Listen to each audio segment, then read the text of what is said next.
Yeah, that's girls. Hard work.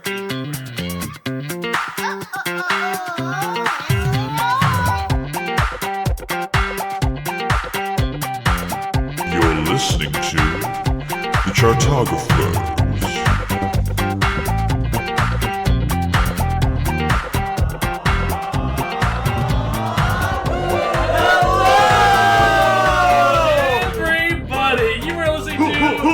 Chartographers, it is the music-loving podcast for music-loving people and We out here! And hype machines. Apparently, It's lit! The human hype machine that is special guest Ryan Donahue in studio.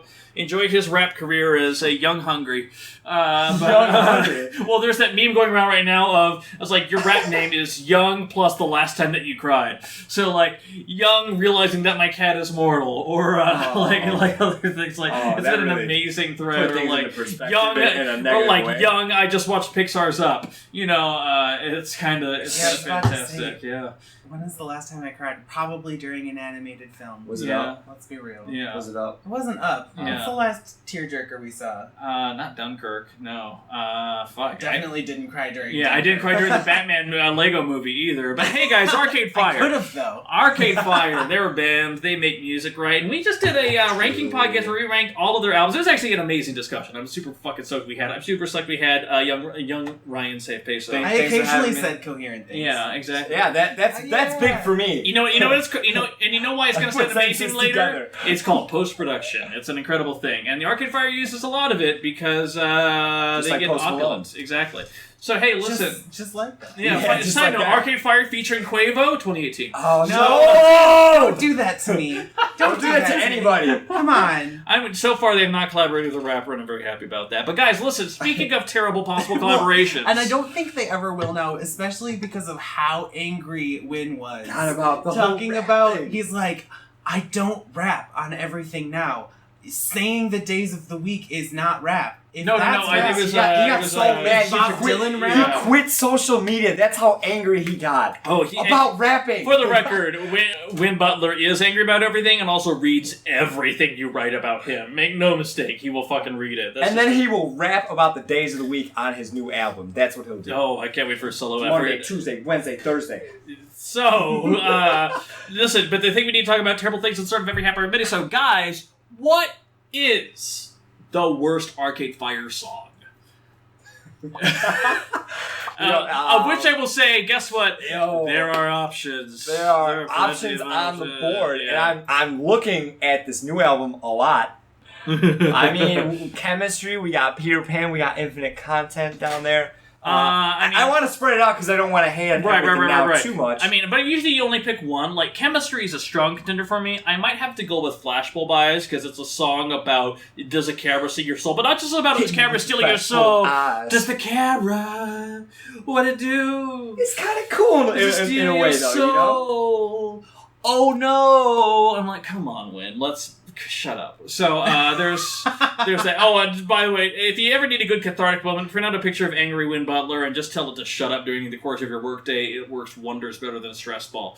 That being said, that's why I think I'm actually concerned. Do you have a picture of Win Butler? Like, shut up, Win. I mean, no, I don't. Not at all whatsoever. This is what happens when he leaves the job where he used to sit next to me. He needs that release. That release instead of making fun of you. Yeah. Yes, so now he has. Oh, and if only you came to the studio wearing the person. kimono like you threatened, it would have been. An and I really wish I would have. It I'm was actually raining. like really sad. I'm not seeing you. For the record, our guest is wearing a T-shirt that says "It's lit" on the front. It's true. I also have glasses with no frames and a dope ass hat. So I didn't realize they didn't You have any mean frames. with no lenses? Yeah. No, shoot, you're damn right. Wow, they're just literally two pieces of glass Just like over his floating eyes. in front of your face. I don't know how he does it. Memories from Lollapalooza, so we found these on the ground. Exactly. What's your pick for worst Arcade Fire song? Gosh, I don't even know. I mean, like, none of them are terrible. Flashbulb Eyes is Damn. an easy choice. Honestly, some days it's Windowsill. Okay. Wow. Yeah. All right. Wow. Hey, listen, they're a Remember very that? emotional band. Wasn't They that get your along favorite Neon It was not Bible my favorite song? Bible song. I was just very surprised to revisit it. I enjoyed it melodically. But what is your nomination? Yeah, it's probably gonna be Peter Pan. Honestly, it's just that's a very strong contender. Everything now has those ballads that they just don't connect, and when a ballad doesn't connect, it is boring. And I've talked about this before. Arcade Fire can be the greatest band in the world. They could also be that band that just puts you to sleep. Also, like the country version of Infinite Content. Oh my god! Well, I think the worst part about the country version of Infinite Content is that following the punk version that they did, where it's just like, oh, look how clever we are by moving genres look around. How clever we are about infinite content to infinitely content. Oh, he's such a well, and also let's just talk about the entire. Rita, I love you, by the way. That's the entire fucking marketing campaign for everything now is. Oh my god! They literally sold a USB fidget spinner with the album on it. Yes, they did that. They also jokingly posted an image of their new Dunkin' Donuts flavor, My Body is a Cone. I would buy it. Interesting. I probably would too, actually. Yeah, let's be real. Actually, good content, guys. Great job, right? Exactly. But I feel like it's one of the things, and I actually had this debate with Taran. This is something that's probably better for the main cast. But like when you listen to the EP and you listen to Funeral and even a Neon Bible, it really feels like they're mining a lot. Wynn is mining a lot of his own emotional like feelings about religion and about like loss and grief and everything else like that. He's full on going write what you know. Like Li-iees is a very poignant song about grief because we're dealing with the dog that went into space and died, and like they're trying to like tie it all together, dealing with suicidal younger brothers and things like that. They're using like as a metaphor. Yeah, right. But like that's not what the song's about. And when you get but also shouts out to Leica the dog. Like let's give her some props. I mean, yeah.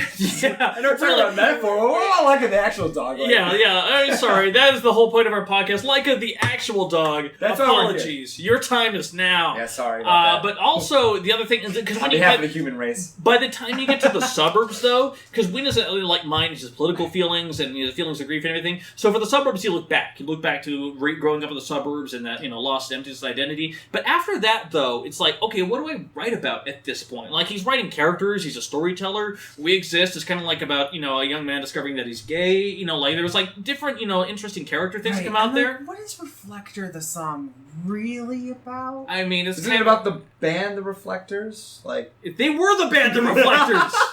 That's the thing, like, who the hell knows? But also, like, on top of that, though, by the time you get to everything now, it's like, oh, we're going to be media jesters now. We're going to be, like, make fun of the media and how people just want things to buy and infinite content and other things like that. I'm like, well, okay, guys, you need to take a step back at this point because this is starting to get a little bit weird now.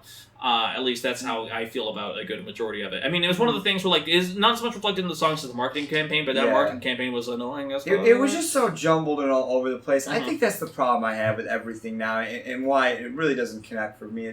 It just feels like it's all over the place. And I mean, maybe that's what they were trying to do because, we live in this crazy life where you've got the media everywhere, you've got advertisements, you've got infinite content. Yeah.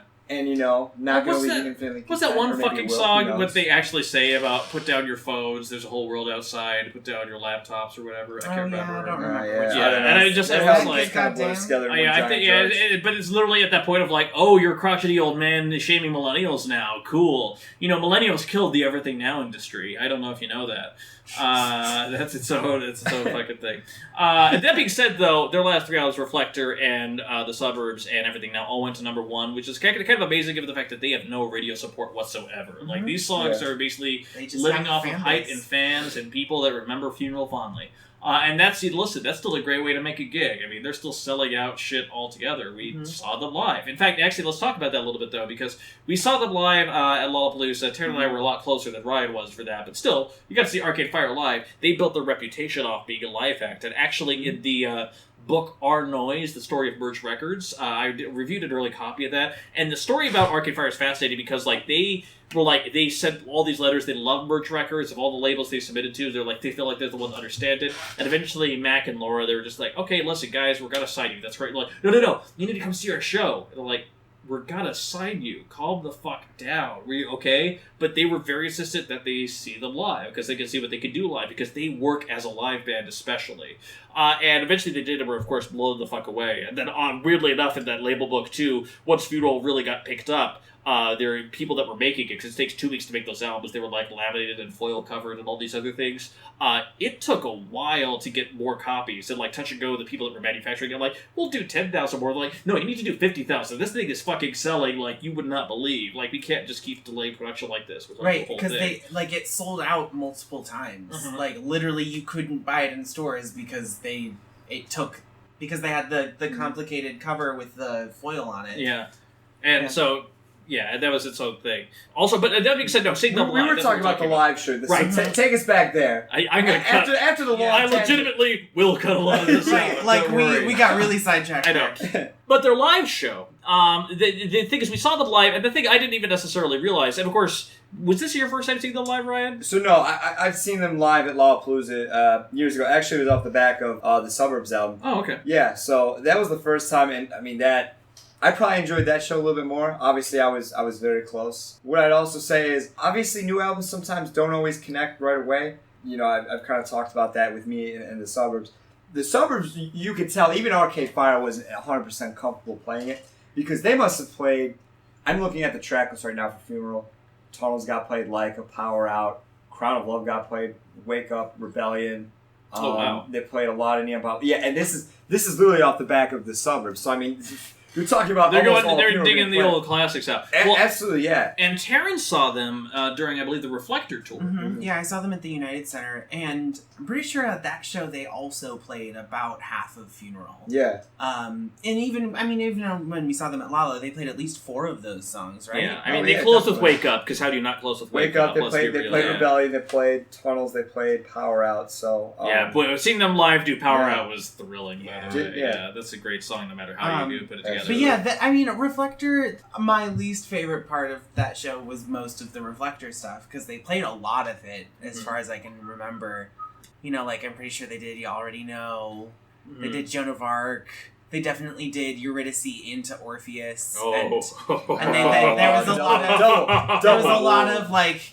lot of costumes and oh god, like moving stages at various parts in the arena, and like Regine would show up and like sing her part on Orpheus, and so like as a show, as a spectacle, it was actually really fun, but it didn't make me like Reflector anymore. You know, and I think that's fair. Yeah. So again, seeing them live. The great thing about seeing them live when we saw them during Lolla, though, the thing is, he always knew that the band were made out of multi-instrumentalists, but also, damn, the sheer degree of which they don't like change instruments. They change position on stage because, like, oh, someone else is moving behind the drum kit now. Like they do the whole damn thing. They run all over the place. And actually, that was in the Merge Records book too. At one point, for the longest time, they were without a drummer. And Regine actually could play drums, like, you know, pretty well. And, like, you know, yeah. And the thing is that, like, she's like, listen, guys, I can be the fill-in drummer, but I'm not permanently in this role. Make that absolutely clear. I'm way more talented than this. We still need to find a drummer.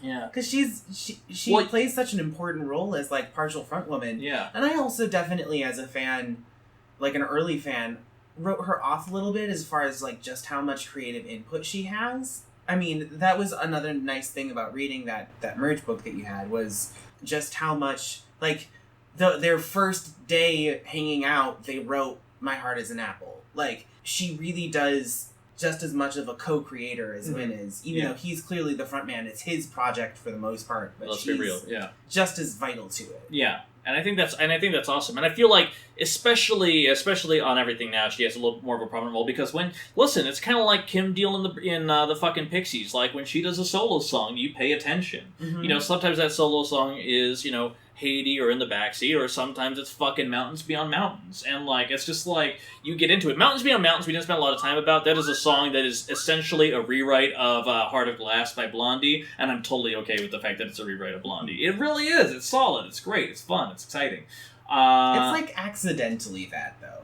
Like, I feel like they sort of stumbled into that. You're right. It's pretty similar melodically, but I don't know. It's not like a carbon copy. Yeah. It's real close, though. Anywho, but tell us about your Arcade Fire stories. Which ones do you want to hear? Oh. All of them, clearly. Listen, I remember seeing them the first time. I was really excited, but when you see Arcade Fire the first time, it just transcends, like, so many other bands you've ever seen. I mean, it's just so special to hear. just the feeling and just the vibes you get from their music. It's just incredible. And I mean, not only that, like the first time I saw them, I was literally like the first or second row. So I was right there. You could see everything. You could see them running around the stage and change instruments. I know we kind of touched on that. They're such a special band, They really do. I mean, I know obviously it's easy to rank these albums, but Funeral, Neon Bible, Summers, I think we can all agree, like, if that was any... That's a great run for any... Like, one of them... Even if one band put out the Suburbs, they'd been like, damn, that band's going to go down. The fact that they put out this number of albums that have that level of, know... I mean, that's what we're talking about. Yeah, I feel like critics, like, unanimously after the Suburbs, it was just like, all right, like, this band forever is going to be something special. Right, and the thing is that regardless of what they do. And I think that the U2 trajectory is pretty real, because U2, after they put out Joshua Tree and Unforgettable Fire, these, like, iconic rock albums, they got more and more into electronic dance music. They started putting out Octung Baby, which was a huge success, and they put out Zeropa. It started going to be an EP, they turned it into an album. It's really fucking weird. And then, like, okay, our next album's going to be Return to Rock Music. But no, then they went ahead and did an album literally called Pop, which is like, guys, the lead single is called Discotheque. And I was like, oh, wow, you came a long way. So, and I feel like it's almost like the same thing, because after... That's how U2. No. Because after they put out Pop in 97, their album that they came back with was All That You Can't Leave Behind in 2000, which had, of course, Elevation and Beautiful Day. It was their return to form, basically. Yeah. And I have a feeling that they're on a similar path now. Like, this album still went number one, but despite what he says, like, he's not a fan of rock and roll music off of Normal Man, I feel like they can only do the dancey pop shit for so long before they get restless a little bit. They are a rock band. Let's be real. They're a rock band trying to play dancey music right now. Like, and there is nothing wrong with indulging that whatsoever. Right, outside their comfort zone. That's great. But, I wish we could dial back the synths just a little bit. Just because a touch, I love electronic music, and you do too. Absolutely. I think we are all in agreement there, but that's not why we're here for this band. Yeah. That's not what we want from Win and Regine. Mm-hmm. Like, we're looking for that cathartic, that guttural release, and that's not really anywhere on here. And I'm not necessarily saying I want Funeral 2 or anything else like that, but like... No, I wouldn't complain. Yeah, I mean, the thing is, you wouldn't complain, but I think especially now that they've gone so far down the dance hole, you wouldn't complain either. Like, make a rock record. Yeah. If they did like a gritty, back to the basics, like, very simple instrumentation rock records. And I almost feel silly calling it rock, because, like, I mean, can you even really call it that? Like, they've just got this, like, controlled chaos that honestly, at this point, a rock record would be another progression for them. Well, I think less rock and more, yes, what we're looking for is chaos. Yeah. There isn't chaos on everything now, and there certainly isn't chaos on Reflector, which they spent $1.6 million recording. Absolutely. Like, that's what I meant about the budget. Is like, you can tell it's too polished. Like, where is the chaos? Yeah, and I mean, first off, shouts out Shannon White. Me and Shannon White always had conversations about this, because I mean, he's really big on like the recording and the production, and the professionality stuff. Yeah, and it's like, that doesn't always really make a record. Right. It's more about the music that's on there. Sometimes a fucking bedroom pop album will like change my life. One of my favorite albums of all time is Badly Drawn Boys, The Hour of Bewilderbeast. And it sounds like he recorded it in a fucking basement, which basically he did, but there's so many sounds and textures and weird interludes. It's basically musically, with the instruments he had, and he can play a lot, he created his own universe. And I love it. It doesn't matter whether you record it in a bedroom or the biggest studio. Any album that creates its own planet for you to visit and like journey and explore, that is always fascinating to me. And it could be a pop album, it could be an instrumental, it doesn't matter what it is. But people that have that vision that's so distinct that when you're walking around it like with your ears, it's just like, where am I? I love that. And the thing is that, and I feel like with Funeral, I am walking around this very specific universe that they've created. There isn't another album like it. Yeah, I feel like Arcade Fire almost opened a world for the indie universe. Like, when you think of indie rock, like, this is kind of where it starts a little bit, Yeah. For, like, I mean, obviously Arcade Fire's version of indie rock, where you've got all these weird instruments, you've got accordions, you've got glockenspiels. Well, and this was around the time that Beirut was coming out too, so like kind of like whimsical European, sort of like, the time that Decemberists was happening. Yeah, too, like turning back. Storytelling, guys, sea shanties. This is the shit, man.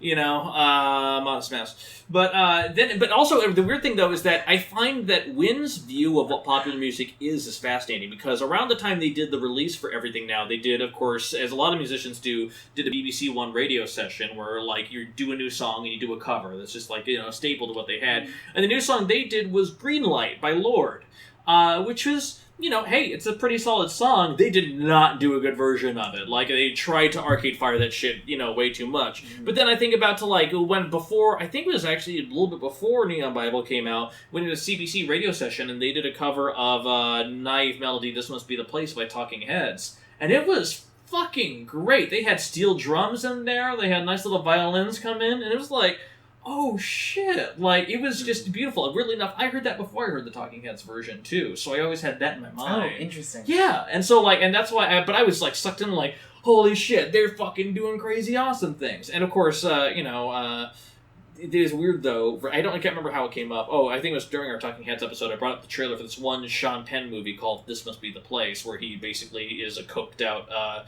Robert Smith of The Cure in a movie. It's about, and his father died and was killed in World War II, and he has to kill the Nazi who killed. It's a weird fucking. You lost. I don't know what the fuck it is. I lost myself looking at that trailer.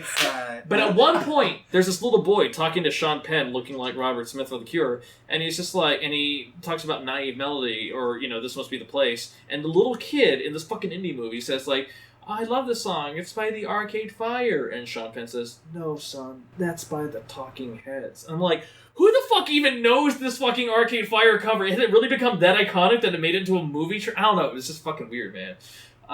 That's what I think about it. Can we talk about B-sides? Oh yes, gladly. We got Lennon from The Darkness of the Night, which I love, even though you don't. That's very true. I didn't even realize that they had a whole deluxe edition bonus disc off of Reflector, which had 6 fucking songs off it. Yeah, Reflector continuing. No, okay, but there's this song on the Reflector tapes called "Get Right," and it is awesome. Is it rocky, dancey? It is. Yeah. It is rocky. It's it's almost like a blues track. And then for the first 2 minutes, and then the second half is just almost like a Tame Impala, but psychedelic almost. It's almost it's a little psychedelic, but it's very minor key, pretty dark, and it's just sort of this explosion, and they're just pounding away on the guitars, and it's really fucking good. The rest of the B-sides are on there, It's Reflector happened again. I also really like second half the bonus track from Neon Bible, Broken Window. I don't think I've heard that one. Yeah? Yeah. It's solid. Yeah. Again, it's not incredible, but if you're a deep enough fan of them, it's definitely worth checking out. One of my favorite parts of the song Reflector, though, because when that came out, the song Reflector, we didn't actually talk about that a lot during the podcast. No, we were just it's great. The song Reflector, it's just this weird goof. It's almost goofy to the point. Just Reflector. They have a lot of it's just a reflector. Also, but David Bowie showing up in that fucking song too. It has a little brief little cameo in there. Well, didn't he perform? He performed "Wake Up" with them on live a couple times. He was a big champion of the band early on too. And also the thing I loved is that David Bowie, and we'll get to this when we get to our season finale. Hint, hint. The thing is that he also did a lot of tourism of a lot of indie rock albums around the time, because he also did guest vocals on "Return to Cookie Mountain" by TV on the Radio too. Oh, shit. He just found these cool New York bands or whatever and just Bowie's so cool. Yeah. Bring him back. I know. Bring him back. Let's do that. Back. Yeah, I would watch his zombified Lala set. Yeah. And where's the Bowie hologram? We don't have enough of that going on right now. Chief Keef would have a hologram. Actually, you know David what? Bowie should definitely have one. I don't even want a hologram of him. I want him as a hologram of the Goblin King. Let's just have that, I want to see Magic dance again, baby. But we'll get there. It's good times. I don't know. Anything else to say about the... but the last thing before we get into it, because we kind of blazed through a lot, and we got everything concisely done. Any songs we wanted to talk about that we didn't get to talk about in the main cast? I think we hit most of it. Remember that time when we almost didn't mention Leica until the end? I just want to point that out again. I know, you can see what let's see. Just running through the list, I felt like we didn't even really talk about "Keep the Car Running." I feel like that's such a great song. Yeah. Yeah. That's such a high point. That was like... It's funny, I feel like we complain about the, like, mediocre songs. We, like, spend more time on them than we do on, like, the great songs. And the whole reason... I feel like the whole reason that we do that is because we kind of almost have to justify what... Because we're going from worst to best. We kind of have to justify why we're doing it. Right, you know? why like, it's the worst. Yeah. And so I think that's why it comes up as many times as it does, too. Because there's still great moments across all these albums. Because even though we ranked Reflector as the very worst, guess what? The title track Reflector is still pretty goddamn great, you know? And Normal Person, I remember doing them doing that on Colbert, a weird performance. I like their live version of it better because, like, when they fucking go rock, when they go really hard rock, it's actually really, really fun. And I kind of wish they did it a little bit more. Although sometimes they go too hard rock with a live performance, like when they did Month of May on the Grammys. No. The worst part about the Month of May Grammy performance was the skateboarders. With the cameras on. And like there's like a BMX biker like with the GoPro on his head. Like, why are you doing this to Arcade Fire? And the worst part is that when I was listening to Suburbs for Research Week, I was just thinking like, the skate song. Why am I thinking it's the skate song? Oh my it was this They whole did thing. that. They made you think. Dad, I hate you, Grammys. Stop ruining music. Oh, come on, you know that was their idea. Look at how. I don't want to. Think about Win Butler's. I don't want to believe that. Think about Win Butler's face paint during the Reflector era. Which you know was his idea. Yeah. And then you know that, like, that's that because was the band's idea. He was in his feels. He's like, you know what, David Bowie is going to sing on Reflector. Let me get the face paint out. Okay, sure. But still, if they're going to go there, if you look at their images for, like, everything now in Reflector, it's like, no, they made that decision to have those fucking BMX bikers on stage. At some point, you're going to get to a face paint phase. You know, I hope I, become a musician and get to that point in my career where I have to use face paint. So. I hope you do too. I kind of disappointed you to do it for this podcast because once you're on the Chartographers, you most times you go off and create your own podcast. Bill Maroff, Bobby Evers, they all did it. But the other thing, though, I know. The other thing, though, I feel like their winning the Grammy for Album of the Year stunned a lot of people. And even though it wasn't my favorite album, I was really happy they did it because, like, holy shit, Merge Records just won the Grammy for Album of the Year. Like, that was a big gas deal. But the thing about that, though, is that the day after all the things that happened, first off, like, Hoda and Coda, or whatever their names are on the fucking Today Show, they had to reveal, like, and the Grammy of the Year went to Arcade Flames or whatever, and they literally shrugged at the camera because they had no idea what it was, which is kind of amazing. But then also, Justin Bieber's, I think it was not his manager, but one of his publicists, whatever, pulled out a full-page ad in Billboard a couple days afterwards saying that, like, how is it other Grammys that an artist like Justin Bieber, who has sold more records and connected with more fans than anyone else, loses out to a band that no one's ever heard of right after they perform a song at the Grammys? Like, they did this whole fucking thing. I'm like, really, dude? You're gonna die on the Bieber mountain for this? Because Arcade Fire won Album of the Year? And this is the biggest problem. I mean, the Grammys, to me, sometimes, it's everything that's wrong with music, you know? Yeah. We want to talk about album sales, kissing ass up to executives and stuff. Listen, when Chainsmokers win Album of the Year this year, it's gonna be the biggest goddamn thing. Featuring Quavo. Yo, have you guys even heard the new Chainsmokers stuff? It's them playing, like, pop covers of, like, literally what they were trying to do is, like... I mean, I feel like they can do, like, it's so silly. I remember you up in Wisconsin. I thought it was really awesome. Basically, them as a pop band without, like, any of the, like, actual, like, cool instrumentation. Well, the worst part about them... without the, like, post-chorus break, which is the only reason they're popular. It's basically why... It's kind of like the most watered-down version of EDM. Like, if LiveJournal was still a thing, this is they are a medium post band, all right? Like, they are basically that level of, like, emotional catharsis, like, man. But at least they're not EDM at the end of the day. And I think that's what we all have to appreciate. No, nobody likes they EDM. are though. They are the natural progression of EDM into pop music. Yeah. Yeah, but likely the most inoffensive. But guess what? It is still according to Metacritic, it is still the worst reviewed album of the year. So at the very least, like most years. Yeah. Yeah. It's no Kevin Federline's playing Chainsmokers album. Yeah. Yeah, exactly. Thank you, Metacritic. Yeah. Shout out Metacritic. Right? Also, it's not just Metacritic. It's all it's everybody. It's everybody. That's what Metacritic is. It's literally everyone is like, this is fucking garbage. So that is your warning, Win Butler. You keep going down that fucking, like, dancey pop ass. You're gonna become an EDM band. Don't ever become the Chainsmokers. That's all I want from you. Everything now has like special a 3.6 on iTunes rating now. Oh, really? It's like not good. Still went number 1.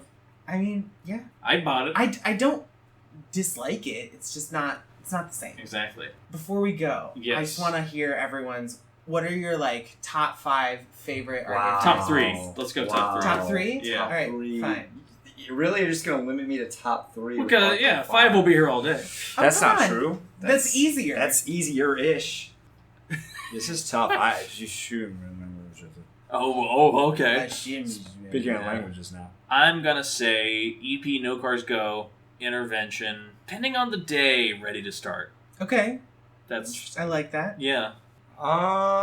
This isn't final. This is just right now. This isn't fun. You're just gonna like. I don't know. I hate picking songs in order. Too bad. You're on the They chart. don't have to be in an order. Yeah, they don't have to be number 1, number 2, number 3. That's fine. That's fine. Yeah, I hate being subjective about things. So I gotta just pick 5 top of my head that I'm looking at right now. All of the EP. Damn it! I didn't mean to do that. It's not coming off the EP. I'll guarantee that much so far.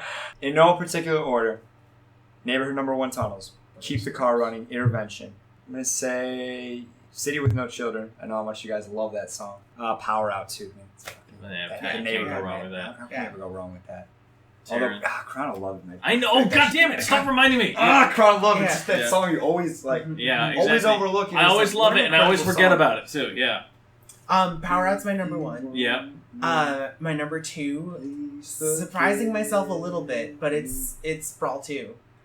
Yeah. Yeah. That fucking piano drum intro. And then it's either, if we're just doing top 3, it's either Rebellion Lies or EP No Cars. Yeah, depending on the day, like Ready to Start is up there for me right now. Really? And that's not something that I would have said before this week. But like you're just playing the riff too, or Keep the Car Running instead. I mean, I'm not Okay. too dissimilar. They honestly, I get them confused sometimes. I like them both. But Ready to Start and Keep the Car? Yeah, they're really? both the second song. They're both very propulsive. I'm pretty They're sure kind of they're in the similar same tempo keys. a little bit. Yeah. You Well, have I similar feel like Keep the ideas. Car Running and Antichrist Television Blues. Those are almost like the same song. You've got kind of the same like Still like 'em. blues.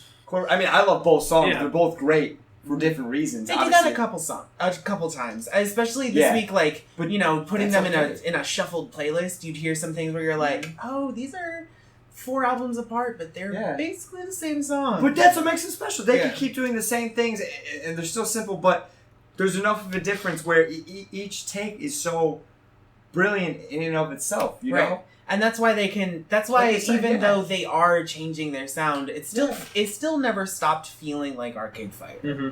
Yeah. Never stop feeling like yourself, Arcade Fire. I think that's what we're Feeling saying. myself. And when let's yourself. be real, Just be you yourselves. are listening to this. You are listening to this podcast. You should take heed to that advice. But more importantly, though, dear fans and listeners, we named our top 5 Arcade Fire songs. What are yours? Yeah, get at us. Like legitimately, again, as mentioned in the previous episode, post it on our Facebook page. Ryan will find you and comment on every single one of your choices. I will probably not tell you to your face, but he will call your mom and he will pass the message along. He will send you a telegram. Yes, please slide into my DMs with your mother's phone so I can text her and be like, "That was a terrible song choice. Raise your children better." This sentence exists on our podcast, and I want people to know that. Now. More importantly, though, while you go ahead and rate those 5 songs, make sure you rate us on iTunes and find us on Stitcher and SoundCloud and all the places. Google plays. Yeah, we honestly, like, anytime you review it, it's great because it, raises the profile and more people listen to it, and then you get to hear more shit like whatever the fuck Ryan's saying right now. All the time. So, exactly. Speaking in tongues. Yeah, let's put it this way. If you go ahead and No, that was Talking Heads. We already did that. If you rate us on the iTunes, we will make sure there's no more Ryan Donahue on any other episode. This is my last one. What about the Chance Guest Verse episode? As we mentioned before, that's definitely happening. So, in the meantime, though, Ryan, thank you so much. Watch this space. Thank you, guys. Thank you for having me. Yeah. It's great to be here. I hope you'll invite me back someday. I think we will. So. As long as you don't end by saying namaste, which I feel like you're about to at any given second. So. Namaste? Yeah. I thought you were like, He did it! He just said it just now! I mean, I was asking to clarify. Is that the word you don't want me to say? Objection! Leading the witness. Your Honor, please. Please. This is the Judge Judy episode. I don't know what that voice is. Anywho, guys, thank you so much for listening. Please. I don't know, just a high pitch. Please, like. Come on, man. I feel like you'd be an amazing gremlin. I don't know why. A gremlin? Yeah. Like from Gremlins? No! From the fucking Hulk Hogan movie. Of course from Gremlins, yes. I didn't realize the word Gremlins in the Hulk He Hogan. did appear in Gremlins too, but yeah. Okay. Well, Electricity-ass Gremlin. That's why I wanted you to clarify, like, what movie we're talking about. We need to end this podcast right now. Guys, quickly spiraling I out know. of control.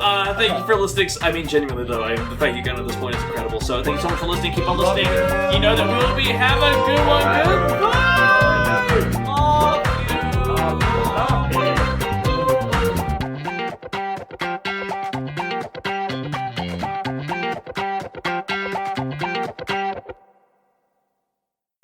Yeah, that was its own thing. But I can't remember where I was going with that. Where was I saying? Something great. Ryan, remind me. You were saying something great, Evan. So great, we just completely lost track.